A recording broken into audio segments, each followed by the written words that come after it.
Hello everyone, here I am discussing partnerships retirement. ठीक है, this is also an important chapter of partnership. देखो, अगर एक partner retire होके जा रहा है फर्म से, तो सबसे पहले इंपॉर्टेंट चीज क्या होगी? न्यू रेशो की कैलकुलेशन. न्यू रेशो आप कैसे कैलकुलेट करोगे? जैसे 3 पार्टनर हैं ए बी सी, जो रिटायर हो गया उसे काट दो. 3:2:1 रेशो थी. अब रिमेनिंग क्या बच गई? 3:2. This is your new ratio और गेनिंग रेशो. आप गेनिंग रेशो का फॉर्मूला उस टाइम लगाओगे अगर आपको न्यू रेशो सेपरेट दी होगी क्वेश्चन में. अगर नहीं दी तो this is the simplest way. आप ऐसे ही निकालोगे. जो पार्टनर रिटायर हो गया उसका शेयर काट दो, जो बच गई वही न्यू और वही गेनिंग हो जाएगी. ठीक है. नेक्स्ट इंपॉर्टेंट है गुडविल. गुडविल का यहाँ पे एक ही केस है. हमेशा आपको फॉर्म की गुडविल गिवन होगी, आप रिटायरिंग का शेयर लगाओगे और एंट्री कर दोगे remaining to retiring. Remaining to retiring. ठीक है. अगर आपको फिक्स्ड कैपिटल दी है तो करंट वर्ड आ जाएगा, अगर फ्लक्चुएटिंग है तो कैपिटल. एग्जाम्पल देखो आप. एग्जाम्पल है KSY, 3 पार्टनर है, 3:2:1 रेशियो है, फर्म की गुडविल 60,000 दे रखी है. ठीक है. जो पार्टनर चला गया उसकी रेशो काट दो. 3:1 आपकी न्यू है, 3:1 आपकी गेनिंग है. एंट्री हो जाएगी KY2S कैपिटल. ठीक है. KY2S capital. ठीक. K में आ जाएगा 60. फर्म की गुडविल 60,000 थी. 60,000 पे आप 2/6 लगाओगे. कितना आ गया? 20,000. ठीक. ये एग्जाम्पल है.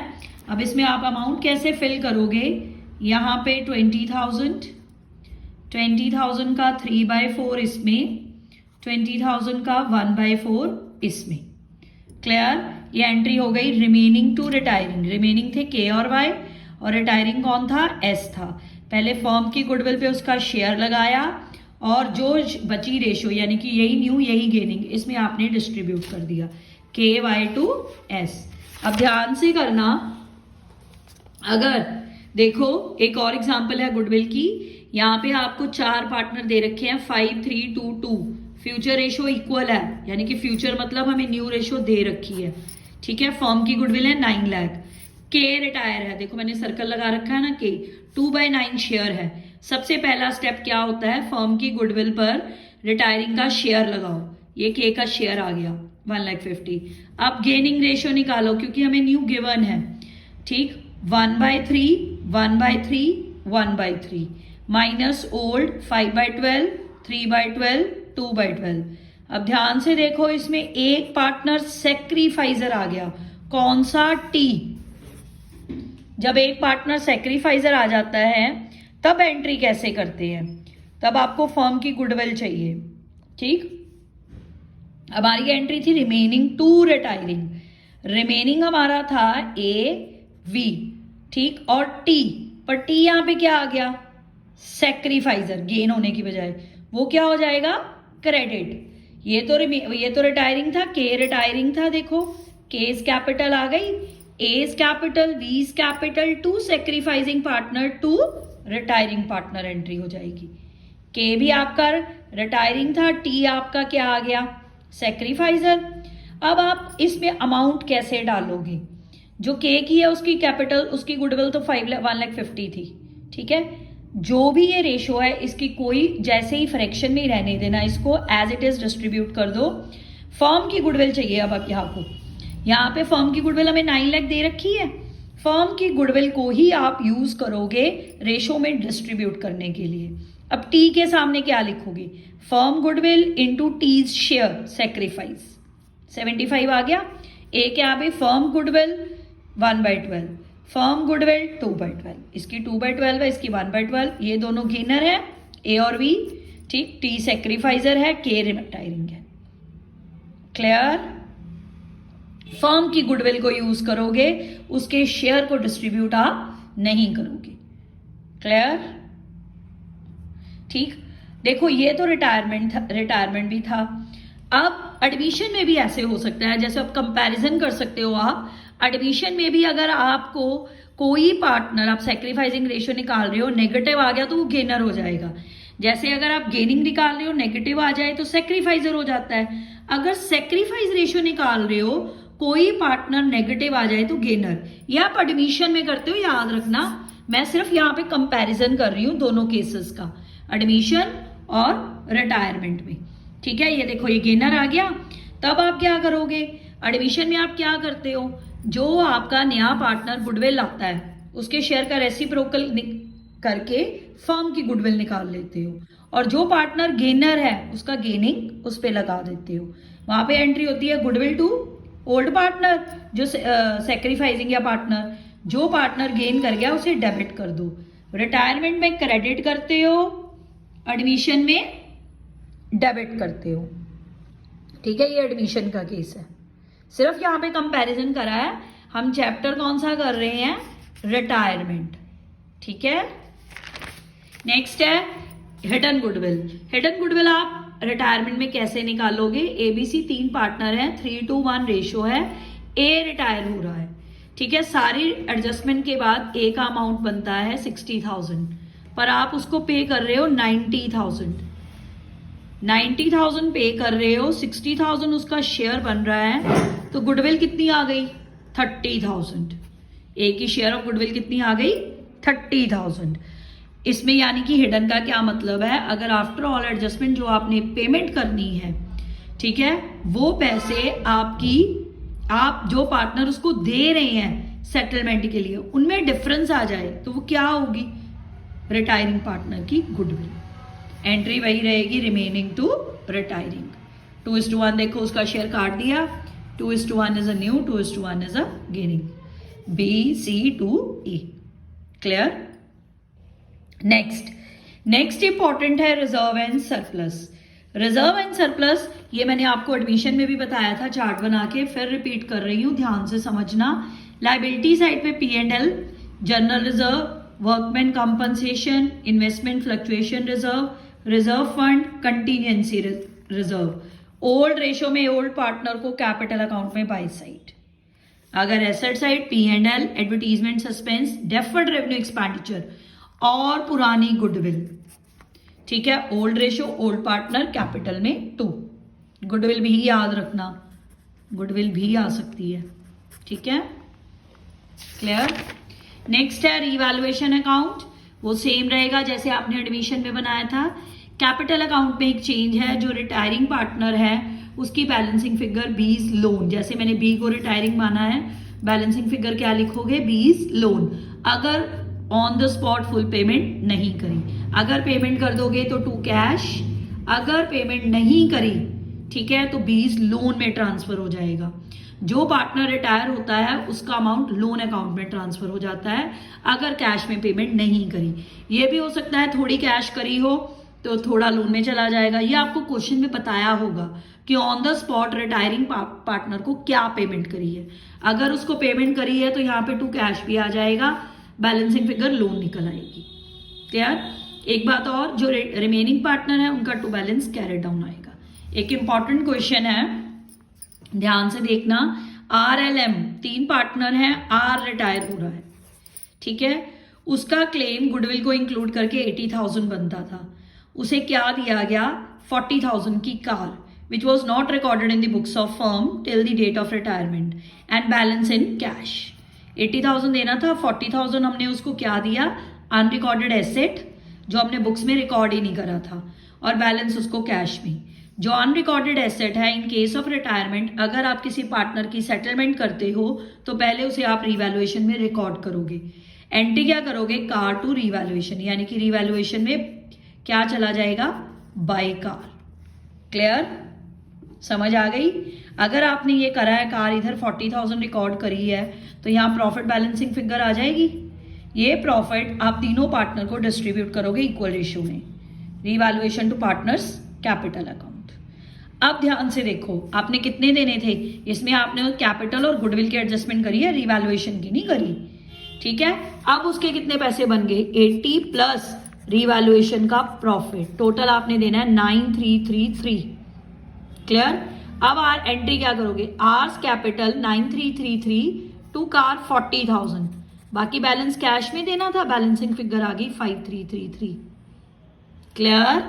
अगर कोई एसेट रिकॉर्ड नहीं करा, पहले उसे रिवैल्यूएशन में रिकॉर्ड करो, प्रॉफिट लॉस निकालो, वो डिस्ट्रीब्यूट करो, फिर रिटायरिंग पार्टनर की पेमेंट करो। क्लियर हो गया? Next step, very important, adjustment of capital. इसमें 3 केसेस हैं। Case number 1, when new capital is given. अगर आपको क्वेश्चन में फर्म की न्यू कैपिटल गिवन है तो इजीएस्ट, सबसे इजी केस है इसका। कैसे करना है? एक्स वाई जेड 3 पार्टनर है, 2:1 रेशियो है, एक्स रिटायर है। सर्कल मीन्स वो पार्टनर रिटायर है। न्यू कैपिटल आपको 3 लाख दे रखी है और सारी एडजस्टमेंट के बाद वाई और जेड की कैपिटल दे रखी है 2,35,000, 85। क्लियर? आप क्या करोगे, जो ये कैपिटल 3 लाख दे रखी है ना, इसको न्यू रेशियो में आप रिमेनिंग पार्टनर्स को वाई और जेड को बांटोगे, रिमेनिंग को। न्यू को कुछ नहीं, जो रिटायरिंग है उसको कुछ नहीं देना। किसको देना है? रिमेनिंग को। 3 लाख को आप 2:1 रेशियो में बांट दो, कैरी डाउन वाई और जेड का 2 लाख 1 लाख आ जाएगा। गिवन कैपिटल थी 2,35,000, 85। एडजस्टेड जो हमारी न्यू कैपिटल निकली, ठीक है, वो है 2 लाख 1 लाख। अब इसकी गिवन थी 2,35,000, इसकी न्यू कैपिटल कितनी बनती है? 20,000। 35,000 क्या हो जाएगा? ये पेड ऑफ कर देगी फर्म इसको। ठीक है, ये वाई की है। जेड उसकी 85,000 गिवन थी हमें, देखो गिवन थी ना, और न्यू उसकी निकली 1 लाख। 15,000 जेड लेके आएगा।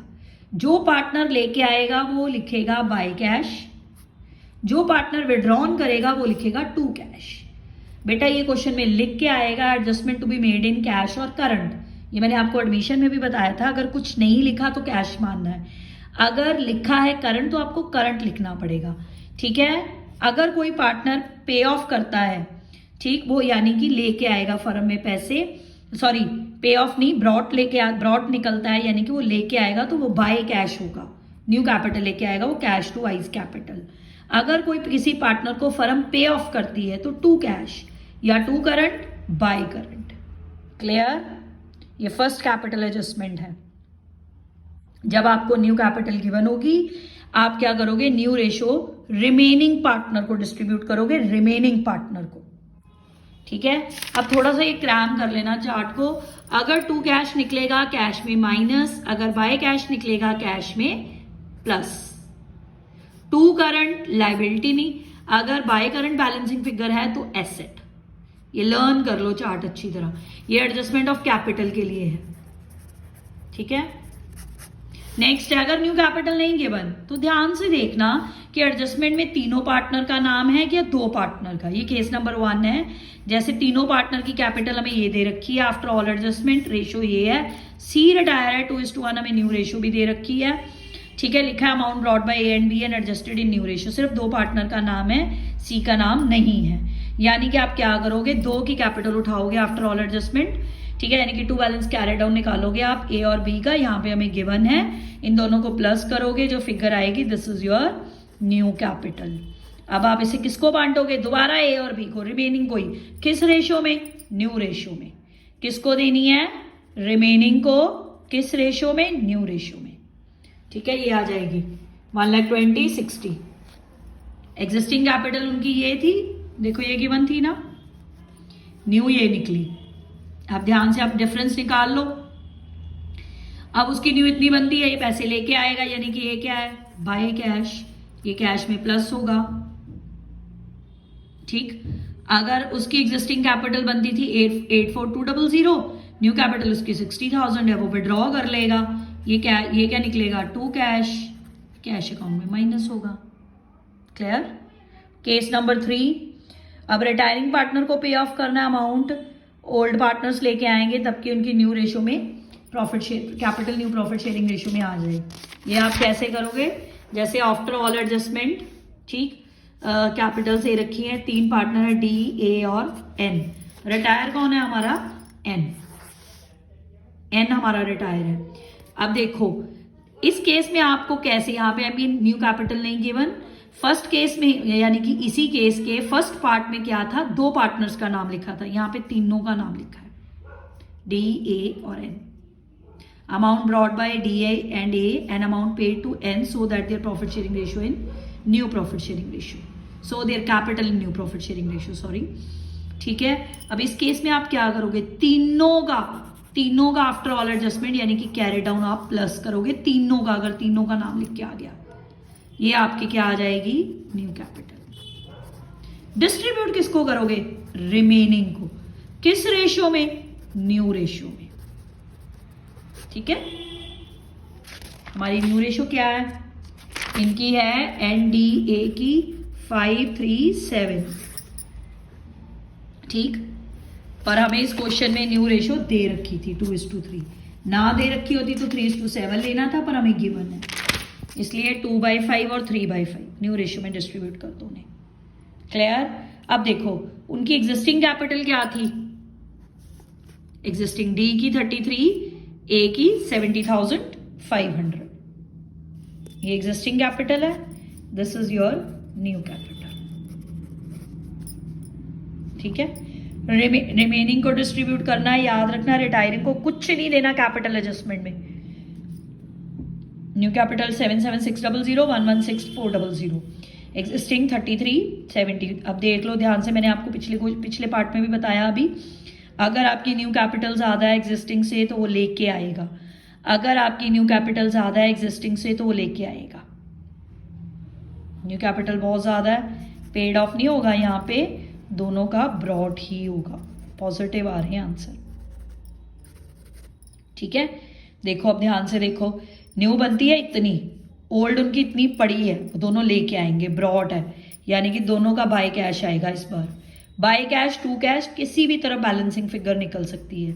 ये कैश अकाउंट में क्या होगा, प्लस, ये भी बाय कैश है, कैश अकाउंट में क्या होगा, प्लस। क्लियर। अगर न्यू कैपिटल ज्यादा एग्जिस्टिंग से तो बाय कैश बैलेंसिंग फिगर निकलेगी, अगर न्यू कैपिटल कम है एग्जिस्टिंग से तो टू कैश बैलेंसिंग फिगर निकलेगी। अब last very important case, leave a balance, very very important case. ये ध्यान से देखो कैसे लिख के आता है, XYZ 3 पार्टनर है, 5:3 रेशियो है, Y रिटायर है, सारी एडजस्टमेंट के बाद उनकी कैपिटल दे रखी है, न्यू रेशियो दे रखी है, नीचे एडजस्टमेंट दे रखी है, लीव अ बैलेंस, बैंक में 3,000 and amount brought bye continuing partner, और बैलेंस शीट में कैश दे रखा है 4,000। ये आपका क्वेश्चन है, ध्यान से देख लो।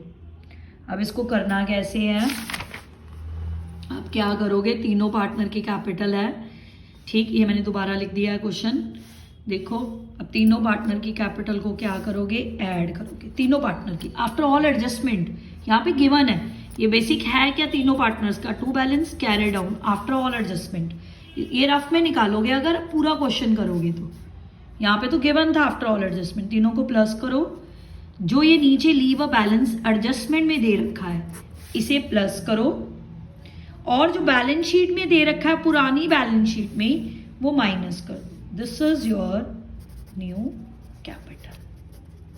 तीनों पार्टनर के कैपिटल अकाउंट का बैलेंस कैरी डाउन प्लस करो, जो नीचे लीव अ बैलेंस दे रखा है एडजस्टमेंट में वो ऐड करो, और जो आपकी पुरानी बैलेंस शीट जो गिवन बैलेंस शीट है, गिवन उसमें जो कैश है वो माइनस करो, जो बैलेंसिंग फिगर आएगी this is your new capital. इसे आप रिमेनिंग पार्टनर को डिस्ट्रीब्यूट करोगे, रिमेनिंग को किस रेशियो में, न्यू रेशियो में,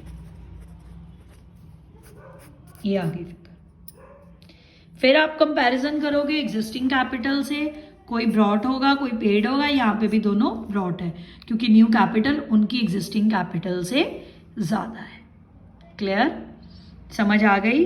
बस एक बात याद रखना, यहाँ पे आप कैश अकाउंट में कोई एडजस्टमेंट नहीं करोगे, ना ही कैश में कुछ प्लस होगा ना ही माइनस होगा, बैलेंस शीट में डायरेक्ट कैश आएगा 3,000। ठीक है, और कैपिटल अकाउंट में क्या करोगे, कैरी डाउन आप यही न्यू कैपिटल लिखोगे, 54 और 36 लिख दी। ठीक है, बैंक जो रिटायरिंग पार्टनर है उसकी बैलेंसिंग फिगर टू बैंक निकलेगी, लोन नहीं निकलेगा। क्लियर, ठीक है। इस जो ये हमने ये वाला केस करा था ना, जो सेकंड केस भी करा था, इसमें भी जो रिटायरिंग पार्टनर है उसकी बैलेंसिंग फिगर के आगे टू बैंक लिखोगे क्योंकि amount brought by N should be paid. देखो amount paid to N, N को पे कर दिया, जो ये एन है ना इसके आगे आप टू बैंक लिखोगे, इसकी पूरी पेमेंट कर दोगे। ठीक, थर्ड लीव बैलेंस में भी आप जो रिटायरिंग पार्टनर है उसके आगे 2 बैंक लिखो। लोन अकाउंट है JKR 4:1 रेशो है। जी रिटायर हो रहा है 1 अप्रैल 2019 को। सारी एडजस्टमेंट के बाद उसकी कैपिटल है 27,000। उसे 3 इक्वल इंस्टॉलमेंट में पेमेंट करनी है विद इंटरेस्ट 9% पर एनम। 27,000 उसका बैलेंस निकला है, 3 इंस्टॉलमेंट में देना है, एक इंस्टॉलमेंट हो गई 9,000। अब लोन अकाउंट कैसे बनाओगे? ठीक है, फर्स्ट एंट्री करोगे G's loan account debit to G's capital account, यानी कि कैपिटल अकाउंट से जो बैलेंसिंग फिगर निकलती है वो यहाँ आ जाएगी। Sorry, G's capital to G's loan account by G's capital लिखोगे। G's capital to G's loan by G's आ गया 27। इस 27 को आप 31 मार्च 2020 को इंटरेस्ट दोगे 9%। एक इंस्टॉलमेंट कितनी की है? 9,000 की। 31 मार्च को ही 2 bank 9,000 instalment with interest, interest add कर दोगे, पेमेंट कर दोगे, बैलेंस कैरी डाउन आ गया। नेक्स्ट ईयर ब्रॉट डाउन करो, इस पे 9% इंटरेस्ट निकालो, फिर क्लोजिंग डेट को पेमेंट कर दो 9,000 प्लस 1620, 9,000 आ गया। 3 इंस्टॉलमेंट थी, 9,000 इंटरेस्ट 2 बैंक। रिमेंबर इट, जब भी लोन अकाउंट बनाओ जितनी इंस्टॉलमेंट होती है लास्ट इंस्टॉलमेंट में कभी कोई बैलेंसिंग फिगर नहीं निकलनी चाहिए, वो हमेशा बैलेंस हो जाएगा। जैसे ये देखो लोन अकाउंट बैलेंस हो गया। ठीक है, क्लियर?